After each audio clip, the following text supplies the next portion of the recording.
হর ঘর তিরঙ্গা কর্মসূচি উপলক্ষে উত্তর দিনাজপুর জেলার ইসলামপুরে একটি জমকালো টোটো শোভাযাত্রা অনুষ্ঠিত হয়েছে। কেন্দ্রীয় সরকারের বিশেষ হর ঘর তিরঙ্গা কর্মসূচির অংশ হিসেবে আজ ইসলামপুরে একটি সজ্জিত টোটো র্যালির আয়োজন করা হয়। এই কর্মসূচিটি ইসলামপুর পৌরসভার তত্ত্বাবধানে আয়োজিত হয়েছিল। র্যালিতে বহু মানুষের উৎসাহী অংশগ্রহণ ছিল উল্লেখযোগ্য। সজ্জিত ট্যাবলোটি সারা শহর প্রদক্ষিণ করে এই বার্তা দেয় যে আগামী দিনে জেলার প্রতিটি ঘরে জাতীয় পতাকা উত্তোলন করা হবে।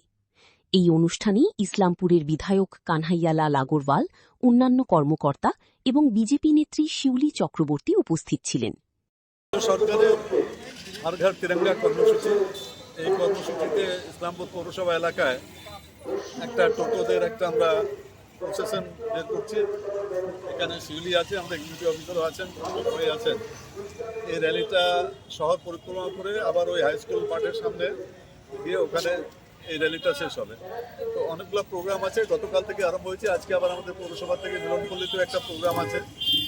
এই আরোগ্যে আয়ুষ্মান ভারতে ওই চেক আপের ব্যাপারটা আছে ওটা মিলনপল্লীতে। তো এই কয়েকদিন রেগুলার প্রোগ্রাম আছে আমাদের। 15 তারিখেও আমাদেরকে নির্দেশ দেওয়া হয়েছে যে প্রত্যেক বাড়িতে যেন ফ্ল্যাগ হোস্ট হয়। সেই হিসাবে আমাদেরকে 3000 ফ্ল্যাগ পাঠানো হয়েছে রাজ্য সরকারের তরফ থেকে।